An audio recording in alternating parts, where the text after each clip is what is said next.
அனைவருக்கும் மாலை நேர வணக்கம். நடைபெற்ற சட்டமன்ற தேர்தலில் புதிய தமிழகம் கட்சியினுடைய சார்பாக தமிழ்நாடெங்கும் 61 சட்டமன்ற தொகுதிகளில் புதிய தமிழகம் கட்சியினுடைய வேட்பாளர்கள் போட்டியிட்டார்கள். எங்களுடைய புதிய தமிழகம் கட்சியினுடைய வேட்பாளர்களுக்கு வாக்களித்த அனைத்து வாக்காளர் பெருமக்களுக்கும் என்னுடைய நெஞ்சார்ந்த நன்றியை முதற்கண் தெரிவித்துக் கொள்ள விரும்புகிறேன். ஆட்சி முறைகளில் ஜனநாயகம்தான் உயர்ந்தது, அதுதான் மக்களுக்கானது என்ற அடிப்படையில் மக்களுடைய வாக்குரிமையினுடைய அடிப்படையில் பிரதிநிதிகள் தேர்ந்தெடுக்கப்பட்டு அந்த பிரதிநிதிகள் ஆட்சியாளர்களை தீர்மானிக்கக்கூடிய முறைதான் உலகெங்கும் ஜனநாயக என்று அழைக்கப்படுகிறது. ஆனால் அந்த பிரதிநிதிகளை தேர்ந்தெடுக்கக்கூடிய இந்த தேர்தல் நியாயமாகவும் நாணயமாகவும் உண்மையானதாகவும் எந்தவிதமான அச்சுறுத்தல்கள் ஆசை வார்த்தைகள் இல்லாததாகவும் இருந்திட வேண்டும். ஆனால் நடந்து முடிந்த சட்டமன்ற தேர்தல் எந்த நோக்கத்திற்காக இந்திய நாடு சுதந்திரம் பெற்றதோ, இந்திய நாடு ஒரு சுதந்திரமான ஜனநாயகபூர்வமான குடியரசு என்று அறிவிக்கப்பட்டதோ, அதை பிரதிபலிக்கக்கூடிய வகையில் இல்லாமல் தமிழ்நாடெங்கும் அனைத்து சட்டமன்ற தொகுதிகளிலும் இது ஜனநாயகமா பணநாயகமா என்று கேட்கக்கூடிய வகையில் பட்டி தொட்டி எல்லாம் பணம் வாக்காளர்களுக்கு வாரி இறைக்கப்பட்டிருக்கிறது. நான் போட்டியிட்ட ஓட்டப்பிடாரம் சட்டமன்ற தொகுதி உட்பட தமிழ்நாட்டினுடைய பல தொகுதிகளிலும், இன்னும் சொல்லப்போனால் அனைத்து தொகுதிகளிலுமே எந்தவிதமான தங்கு தடையும் இல்லாமல் வாக்காளர்களுக்கு பணம் பரிமாறல் செய்யப்பட்டிருக்கிறது. பல வேட்பாளரிடத்தில் பல லட்சக்கணக்கான ரூபாய், கோடிக்கணக்கான ரூபாய் கைப்பற்றப்பட்டாலும் கூட அதை பற்றியே தேர்தல் ஆணையம் கண்டுகொள்ளவே இல்லை. தேர்தல் வேட்புமனு தாக்கல் செய்யப்படுகின்ற பொழுது ஒரு சில குறைபாடுகள், குறிப்பாக அஃபிடேவிட்டில் பொருந்தாது பொருந்தும் என்று ஒரு வார்த்தைகள் இல்லாவிட்டால் கூட மனுக்கள் நிராகரிக்கப்படுகின்றன. ஆனால் அடாவடியாக, அராஜகமாக, ஜனநாயகத்துக்கு விரோதமாக பல கோடிகளை கையிலே வைத்துக்கொண்டு, குறிப்பாக 19ஆம் தேதி, 20, 21, 22, 23ஆம் தேதி இந்த 5 நாட்களில் மிதமிஞ்சிய அளவுக்கு பணம் வாக்காளர்களுக்கு கொடுக்கப்பட்டிருக்கிறது. இதை தடுக்கக்கூடிய வகையில் தேர்தல் ஆணையம் வலிமை பொருந்தியதாக இல்லையா, அல்லது இதை தடுக்க முடியாது என்று தேர்தல் ஆணையம் கருதுகிறதா, அல்லது இது ஒரு அங்கம் என்று பணப்பழக்கம், இது ஒரு தேர்தல் நடைமுறையின் அங்கம் என்று விட்டுவிடுவார்கள் என்று தெரியவில்லை. கோவையிலே கூட பல தொகுதிகளில் தங்க காசுகள் எல்லாம் கொடுக்கப்பட்டதாக செய்திகள் வருகின்றன. இது இப்படியே இருந்தால் இந்த நாடு எங்கே போய் முடியும்? கிராமங்களுக்கு செல்கின்ற போது பொதுவாக பெண்கள் மதுவினால் ஏற்படக்கூடிய பாதிப்புகள், போதை பழக்கங்களால் தங்களுடைய பிள்ளைகள் அவர்களுக்கு ஏற்படக்கூடிய பாதிப்புகள், பெண்களுக்கு பாதுகாப்பற்ற நிலை, இளைஞர்களுக்கு வேலை இல்லாத நிலை அனைத்தையும் சுட்டி காட்டுகிறார்கள். மக்கள் மிகப்பெரிய அளவுக்கு கிளர்ந்தெடுகிறார்கள். ஆனால் அந்த கிளர்ச்சியை எப்படி நெருப்பிலே நீரை ஊற்றி அணைப்பதைப் போல, குறிப்பாக கடைசியாக 23ஆம் தேதி வாக்குப்பதிவு என்றால் 22ஆம் தேதி இரவு முதல்ல 500 கொடுத்தால் அதுக்கு பிறகு 1000, இன்னொரு வேட்பாளர் 1000 கொடுத்தால் இவர்கள் போட்டிக்கு 1500 என்று வேட்பாளர்கள் கூடிய போட்டி போட்டுக்கொண்டு 3000 4000 ரூபாய் வரையிலும் ஒரு வாக்காளருக்கு பணம் பட்டுவாடா நடைபெற்றிருக்கிறது. இப்படியே சென்றால் சாதாரண ஒரு குடிமகன், ஏழையாக இருக்கக்கூடியவர்கள் இந்த நாட்டில் தாங்களும் மக்களுக்கு தொண்டாற்ற வேண்டும் என்று அவர்கள் அரசியலுக்கு வருவதற்கு உண்டான வாய்ப்பே அறவே அற்று போகக்கூடிய சூழல் உருவாகியிருக்கிறது. எனவே தமிழ்நாட்டில் நடைபெற்றது ஒரு சாதாரணமான தேர்தல் சடங்காகத்தான் நடைபெற்றிருக்கிறதே தவிர, இந்த தேர்தலை வசதி உள்ளவர்கள், பணம் உள்ளவர்கள், நீங்களாம் இந்த தேர்தலை நடத்தி கொள்ளுங்கள், நாங்கள் முடிவாக முடிவை நாங்கள் அறிவிக்கிறோம் என்பதை போன்றுதான் இருந்ததே தவிர, ஒரு நடுநிலையோடு தேர்தல் ஆணையம் செயல்பட்டு முறைகேடுகளை தடுத்து நிறுத்தி, அடாவடிகளை தடுத்து நிறுத்தி, வாக்காளர் கொடுத்திருக்கக்கூடிய அந்த பணங்களை எல்லாம் தடுத்து நிறுத்தக்கூடிய வகையில் தேர்தல் ஆணையம் செயல்பட முடியாத ஒரு நிலை கவலை அளிக்கக்கூடியதாக இருக்கிறது. எனவே இப்பொழுது தமிழ்நாட்டில் ஏதோ அமைதியாக தேர்தல் நடைபெற்றது என்று சொன்னால் கூட இது அமைதியான தேர்தலாக கருத இயலாது. என்று சொன்னால் வாக்காளர்களுக்கு போட்டி போட்டு அவர்களை ஊழல்படுத்திய பிறகு இது அமைதியான தேர்தல் எப்படி என்று சொல்ல முடியும்? இந்த தேர்தலில் கடந்த நாடாளுமன்ற தேர்தலை காட்டிலும் கூடுதலான வாக்குப்பதிவுக்கு காரணம் தனிப்பட்ட எந்த ஒரு அரசியல் கட்சியும் இல்லை. மாறாக வழக்கமாக இருமுனை போட்டியாகத்தான் இருந்திருக்கிறது பெரும்பாலும். ஆனால் இந்த முறை 5 கட்சிகள் 6 கட்சிகள் தங்களுடைய வேட்பாளர்களை இறக்கிய காரணத்தினால் ஒவ்வொரு கட்சியும் தங்களுடைய கட்சிக்கு வாக்குகளை சேகரிக்கக்கூடிய வகையில் களமிறங்கி வாக்காளர்களை வாக்குச்சாவடிக்கு அழைத்து வந்த காரணத்தினால் ஒட்டுமொத்தத்தில் இந்த தேர்தலில் வாக்காளருடைய வாக்களிப்பவருடைய சதவீதம் அதிகரித்திருக்கிறது. ஆனால் என்னுடைய கவலை இன்றைய பத்திரிகையாளர் சந்திப்பின் மூலமாக நான் சொல்ல விரும்புவது, இது தமிழ்நாடு அளவுக்கு இந்த பிரச்சனையை தீர்க்க முடியும் என்று கருதவில்லை. இந்திய அளவுக்கு தேர்தல் ஆணையம் இதுக்கு இந்த பணப்பழக்கம் தமிழ்நாட்டில் இந்த அளவுக்கு உருவாவது எந்த விதத்திலும் சரியானதல்ல. நாளடைவில் ஜனநாயகம் படுகொலைக்கு தள்ளப்படும். படுகொலை இன்னும் சொல்லப்போனால் பட்டப்பகலே இது படுகொலை செய்யப்பட்டிருக்கிறதாகத்தான் கருத வேண்டியிருக்கிறது. எனவே இதில் இந்த நாட்டில் ஊழல் ஒழிக்கப்பட வேணும், ஜனநாயகம் தழைக்க வேண்டும்.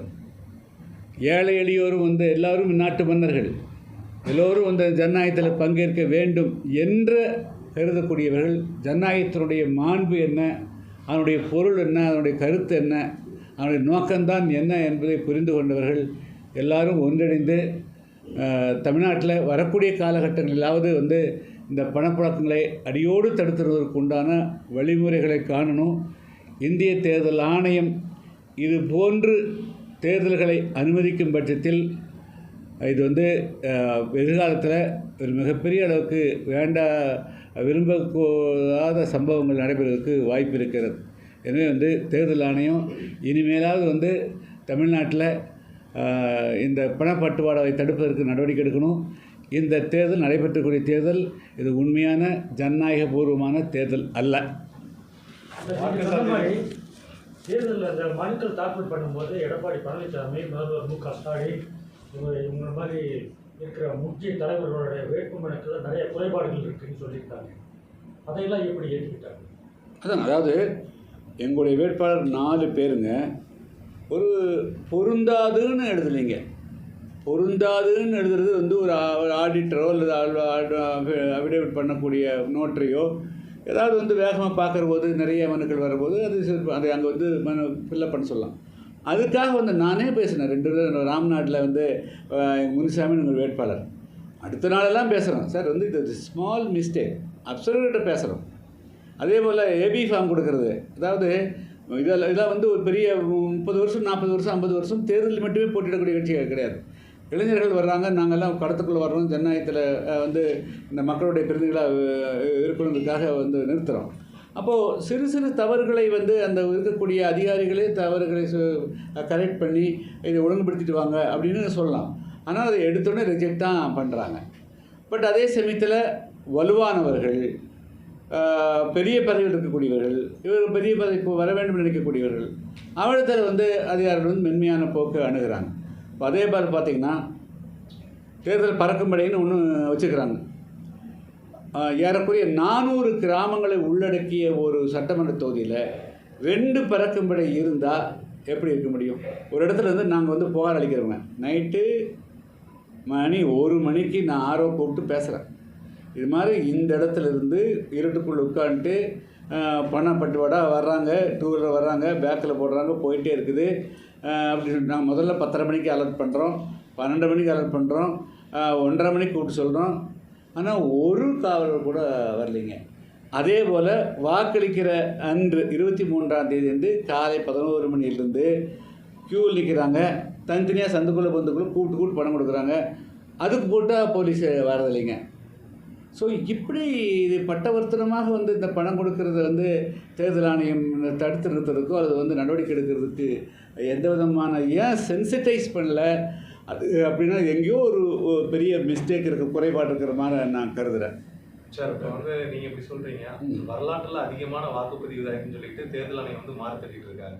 அது வந்து ரொம்ப அப்பட்டமான தவறானது. ஞானேஸ்வர் பார்த்தேன், அவர் வந்து தன்னுடைய கடமையை அவர் சரியாக செஞ்ச மாதிரி தெரியலிங்க.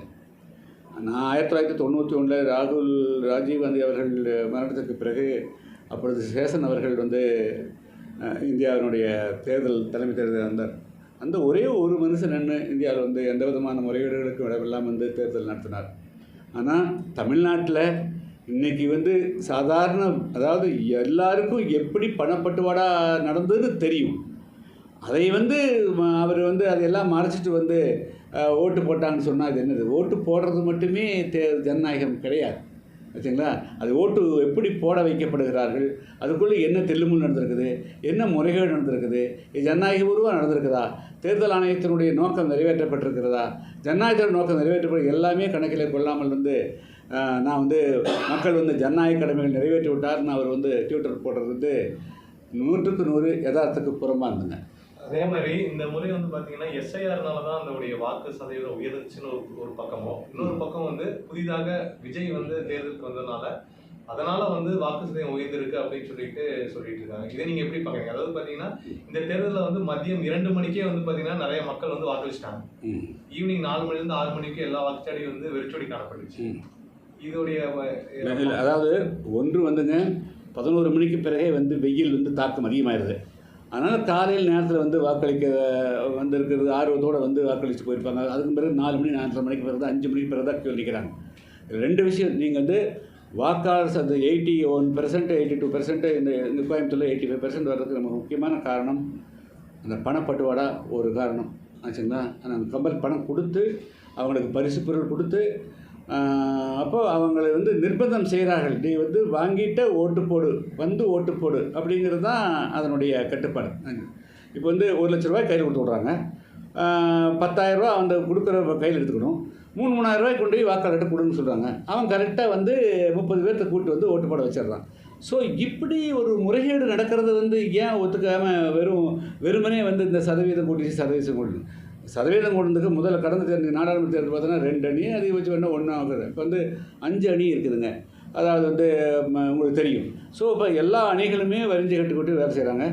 அவங்க விஜய் வந்ததுனால அது அவங்க இளைஞர்கள் கொஞ்சம் கூட போட்டிருக்கலாம் இல்லைன்னு சொல்ல, பட் அது மட்டுமே காரணம் இல்லை. தமிழ்நாட்டில் இந்த பணப்புழக்கத்தினால அது நிர்பந்தப்படுத்தப்பட்டு வாக்காளர்கள் வாக்குச்சாவடிக்கு அழைத்து வரப்பட்டிருக்கிறார்கள். அதுபோக வந்து இப்போ எஸ்ஐஆரை நீக்கிறதுனால சதவீதம் ஆட்டோமேட்டிக்காக வந்து முதல்லையும் இப்படி தான் இருந்திருக்கும். ஆனால் வாக்காளர் எண்ணிக்கை அதிகமாக இருக்கிற போது அதில் வந்து இப்போ வந்து சரியாக சொல்கிறாங்க வந்து இப்போ 100 பேர் வாக்காளரில் 70 பேர் வாக்களித்ததுன்னா அது வந்து 70% ஆகுது. இப்போ அதே வந்து 80 பேர் இருக்கிற இடத்துல வந்து 70% போது அதுக்கு சதவீதம் கூடுது. இதுதான் வந்து பாயிண்ட்டு. ஸோ ஏறக்குறைய 80 லட்சம் பேர் குறையிற போது அதே சதவீதம் ஓட்டு போட்டாலும் கூட சதவீதத்தினுடைய இது எண்ணிக்கை கூடுது. அவ்வளோதான். நீங்கள் போட்டி போட்ட ஒட்டப்பிடாரம் தொகுதியில் வந்து பார்த்தீங்கன்னா அமமுக கட்சியில் வந்து கிரிமினல் கேஸ் இருந்திருக்கு. நீங்கள் அந்த இது இருக்கிறப்போ வந்து அது வந்து இதுலேயே வந்து ரெக்கார்டு இருக்குது. நீங்கள் அதை அப்போஸ் பண்ணிக்கலாம்.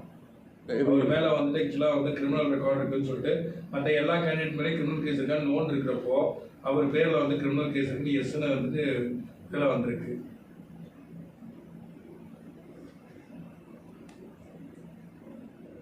நாங்கள் அதை சரியாக கவனிச்ச மாதிரி தெரியலைங்க சார். கோவை தெற்கில் மட்டும் அதிகமாக பணப்புழக்கம் நடந்துட்டு எப்படி பார்க்குறீங்க? இல்லை, அதாவது மொத்தமாக நாங்கள் வந்து அங்கேருந்து அப்சர்வ் பண்ண பரமுடனே கோவை மாவட்டத்திலேயே வந்து பெரிய கணத்துக்கடவு தொகுதியில் கோவை தெற்கு, கோவை வடக்கு இதில் எல்லாமே வந்து கம்ப்ளீட்டாக ஃபுல்லாக வந்து கோவை மாவட்டத்தை மையமாக வச்சு இங்கே வந்து மிகப்பெரிய அளவுக்கு இது ஒரு பணப்புழக்கம் நடைபெற்றுருக்குதுங்க. அங்கே தான் தேர்தல் ஆணையத்தினுடைய டோட்டல் ஃபெயிலூர். தேர்தல் ஆணையம் அதில் என்ன பிரச்சனைனா, நேற்று வரலும் தாசில்தாராக இருக்கிறாரு, நேற்று வரலும் ஆர்டிஓவாக இருக்கிறாங்க, இன்றைக்கி திடீர்னு அவர் தேர்தல் இதாக அலுவலராக மாறிடுறாங்க. அப்போது அவங்க இன்னும் அரசனுடைய அதிகாரிகள் அந்த ஸ்டேட்டினுடைய அதிகாரிகளாகவே கண்டினியூ பண்ணுறாங்க. ஸோ அதெல்லாம் அந்த குறைபாடுகள் இல்லாமல் தேர்தல் ஆணையம்னு சொன்னாலே, தேர்தலில் நடத்தக்கூடிய அதிகாரிகள் என்று சொன்னாலே அவர்கள் மத்திய அரசனுடைய அதிகாரிகளாகவோ மாநில அரசனுடைய அதிகாரிகளாக இல்லாமல் முழு நேர தேர்தல் ஆணையத்தினுடைய அதிகாரிகளாக கீழிருந்து மேலே வரலும். இப்போ இந்த எஸ்ஐஆர்லேயும் கூட கடைசியில் யார்கிட்ட கொடுத்தாங்க? திருடங்கட்ட சாவி கொடுத்த மாதிரி 2 கட்சிக்கிட்ட கொண்டு போய் கொடுத்துட்டாங்க வாக்காளர் சேர்க்கையே. அது எந்த விதத்தில் சரியாக இருக்க முடியும்? அங்கே இருக்கிற பட்சின்னு கொடுக்குறாங்க. இப்போ அவங்க தான் வாக்காளர் சேர்க்கறது நீக்கிறது எல்லாமே அங்கேக்கு போயிருங்க. அதனால் வந்து தேர்தல் ஆணையம் வாக்காளர் சேர்ப்பிலிருந்து கடைசி வரலும் அதுக்கு முழு நேரமாக வந்து இந்த ஸ்டேட் எலெக்ஷன் கமிஷன், சென்ட்ரல் எலெக்ஷனுக்கு எல்லாம் கம்ப்ளீட்டாக எடுத்துடுறாங்க. இந்த பஞ்சாயத்து தேர்தல் நடத்துறதும் கூட இதெல்லாம் எடுத்துகிட்டு முழு நேரமாக வந்து அது எந்த எலெக்ஷனாக இப்போ சொசைட்டியிலேருந்து நடத்தக்கூடிய அளவுக்கு வந்து இந்த தேர்தல் ஆணையத்தை டோட்டலாக வந்து மறுசீரமைக்கவில்லை என்று சொன்னால் நம்ம கண்ணு முன்னால் இந்தியாவில் ஜனநாயகம் அப்படியே சரிந்து விழுந்துவிடும். இந்தியாவில் இருக்கக்கூடிய பெரும்பாலான எதிர்கட்சிகள் இந்தியாவில் எலெக்ஷன் கமிஷன் நேர்மையாக நடக்க மாட்டேங்குது அப்படின்னு சொல்கிறாங்க. இந்த மாதிரி ஒரு சொல்லி இந்த எலெக்ஷனில் மட்டும் நீங்கள் அது மாதிரி குற்றச்சாட்டு வைக்கிறீங்க. சரிங்க, நான் சொல்கிறேன், எதிர்கட்சிகளை வந்து ஞானேஸ்வர் நீக்கணும்னு சொல்கிறீங்கல்ல, இன்றைக்கி நோட்டீஸ் கொடுத்துக்கிறாங்கல்ல எதிர்கட்சிகள். அப்போ வந்து தமிழ்நாட்டில் வந்து இதை மட்டும் ஏன் சுட்டி காட்ட மாட்டேங்கிறீங்க? இந்திய தேர்தல் ஆணையர் ஞானேஸ்வர் வந்து பாரபட்சமாக நடந்துக்கிறார் அப்படின்னு சொல்லித்தானே இன்றைக்கி வந்து அவர் நீக்கிறதுக்கு 2வது முறையாக நோட்டீஸ் கொடுத்துக்கிறாங்களே எதிர்கட்சிகளுமே, ராஜ்யசபா நோட்டீஸ் கொடுத்துருக்காங்களே. அப்படி என்று சொன்னால் தமிழ்நாட்டில் தேர்தல் நியாயமாக நடைபெறவில்லையே, அது குறித்து ஏன் அவர்கள் வந்து பேச மறுக்கிறார்கள்? இதுக்கு முன்னாடி வரைக்கும் நடந்த இதில் வந்து பார்த்தீங்கன்னா வந்துட்டு எப்போவுமே வந்து எதிர்கட்சிகள் வந்துட்டு தேர்தல் ஆணையம் வந்து மத்திய அரசுக்கு சாதகமாக நடக்கிறது எப்போவுமே தொடர்ந்து குற்றச்சாட்டாக தான் டாக்டர் இருக்கு.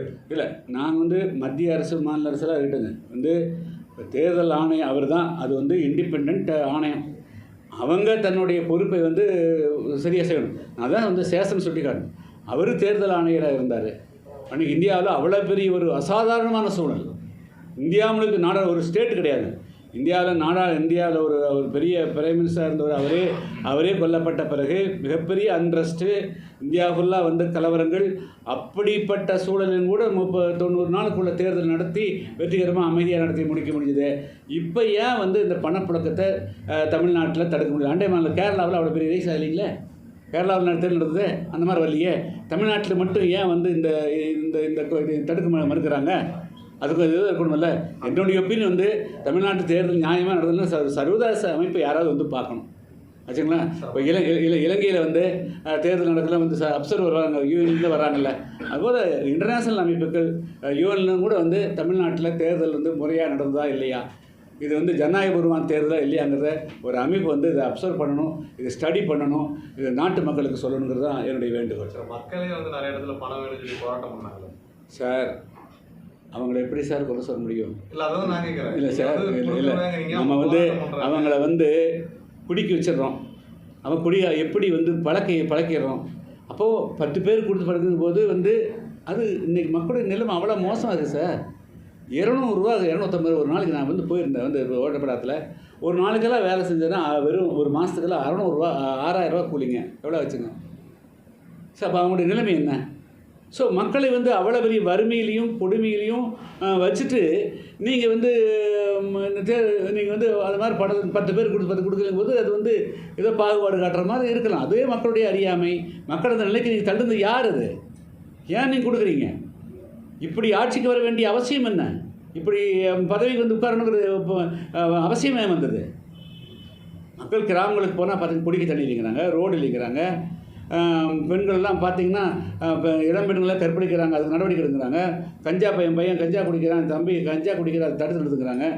கடைசியில் 23ஆம் தேதி தேர்தல்லாம் எல்லாத்தையும் மறக்க வச்சு அவங்க கொடுக்குற 500 ரூபாய்க்கு மட்டும் அப்படியே மண்டிடுற அளவுக்கு கொண்டு போய் இந்த ஜனங்களை வந்து இந்த தமிழ்நாட்டு மக்களை வந்து அவமானப்படுத்துகிறாங்க. இந்த பணம் கொடுக்கறது வந்து அதை நான் வந்து தமிழ்நாட்டு மக்களை வந்து அவர்கள் கையேந்த வைக்கிறது இது மிகப்பெரிய வரலாற்று பிழையாகவே நான் கருதுகிறேன். கடந்த முறை நாடாளுமன்ற தேர்தலையும் சரி, இந்த முறை சட்டமன்ற தேர்தலையும் சரி, நீங்கள் வந்து ஆக்சுவலாக வாக்களிக்கல அப்படிங்கிற ஒரு பேச்சு பரவாயில்ல போயிட்டு கேட்டாங்க. நான் ஓட்டப்படாதுலேருந்து எப்படி வந்து வாக்களிப்பேன்?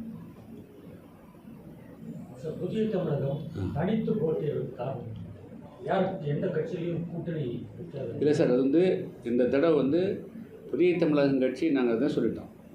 எங்கள் கட்சி வந்து அவங்க ஒரு மரியாதையுடன் எங்களை அகாமடேட் பண்ணுறதுக்கு உண்டான முயற்சி எடுக்கலை. ஸோ எங்களுடைய வலுவை இந்த தடவை காமிக்கிறதுக்கு நாங்கள் முடிவு பண்ணோம். இது வந்து ஒரு சுயமரியாதைக்கான தன்மானத்துக்கான போராட்டம், போர் அப்படின்னு நாங்கள் வந்து ஓப்பனாக டெக்ளேர் பண்ணிட்டு தான் வந்து போட்டியிட்டோம். அதனால தான் நாங்கள் வந்து 61 தொகுதியில் போட்டியிட காரணம் நாங்கள் வந்து எங்களுடைய வலிவை காண்பிப்போம் அப்படின்னு. 60 தொகுதியில் மட்டுமே நீங்கள் கேண்டிடேட் நிறுத்திருக்கீங்க சார். அது நிறுத்து சார். நீங்கள் ஒரு கேண்டிடேட் நிறுத்துறது எவ்வளோ பெரிய கஷ்டம் அப்படிங்கிறது களத்துக்கு வந்தால் தெரியும். அவங்கள வந்து கடைசி இன்றைக்கி வந்து 23ஆம் தேதி 4 மணி வரலும் அவங்கள நிற்க வைக்கணும். ஒரு தேர்தல் செலவு எப்படின்னு பாருங்கள். இது வந்து என்ன செய்கிறாங்க, ஒரு சின்ன வழக்கு இருந்ததுன்னா பெரிய லீடிங் பேப்பரில் விளம்பரம் கொடுக்க சொல்கிறாங்க, 3 ரூபா கொடுக்க சொல்கிறாங்க, டிவியில் கொடுக்க சொல்கிறாங்க. சார் எப்படி சாதாரணமான பிரச்சனையால் எப்படி முடியும்? 200 ரூபாய்க்கு இந்த மக்கள் போய் வந்து அப்படி சண்டை போடக்கூடிய இந்த நாட்டில் ஒரு வேட்பாளர் வந்து கோடீஸ்வரர் தான் நிற்க முடியும். தேர்தல் ஆணையம் அங்கேயே தப்பு பண்ணுறாங்களே. நீங்கள் வந்து இப்போ எடுத்து கொடுங்க அந்தந்த வேட்பாளர். தேர்தல் ஆணையம் எல்லாம் வழக்கெல்லாம் வாங்கிட்டு இந்தந்த வேட்பாளர் மேலே இந்த குற்றச்சாட்டுக்குன்னு தேர்தல் ஆணையம் கொடுத்தா தான் கரெக்டாக இருக்க முடியும். பக்கமாக தேர்தல் ஆணையம் தான் கொடுக்கணும். அதை விட்டு வேட்பாளர் தலைவர் கேட்டிங்கன்னா எப்படி? சாதாரண வேட்பாளர் எப்படி வந்து 3 டிவியில் கொடுக்க முடியும், பேப்பரில் கொடுக்க முடியும்? இதெல்லாம் யாருடைய செலவுங்க? ஸோ இது வந்து தேர்தல் ஆணையம் தன்னுடைய செயல்பாடுகளை முழுமையாக தரவாக மாற்றணுங்க. இதில் வந்து இப்போ நடக்கிறது, இந்த தேர்தல் ஆணையம் வெறும் சடங்குக்கான ஒரு அமைப்பாக போச்சே தவிர அது வந்து it has no teeth at all. அது வந்து இருந்துக்கு அது செய்யாமல் இருக்குதா, அதை தவிர்க்கிறாங்களா, அதுக்குள்ளே வேறு ஏதோ இருக்கிறதாக நான் கருதுகிறேன். இந்திய கூட்டணி ஆட்சி மட்டுமா? இந்திய கூட்டணி ஆட்சி அது யார் அமைக்கிறாங்கன்னு சொல்ல முடியாதுங்க. ஆனால் பெரும்பான்மையாக வாய்ப்பு குறைவாக இருக்கிற மாதிரி தோணுதுங்க. Okay, thank you.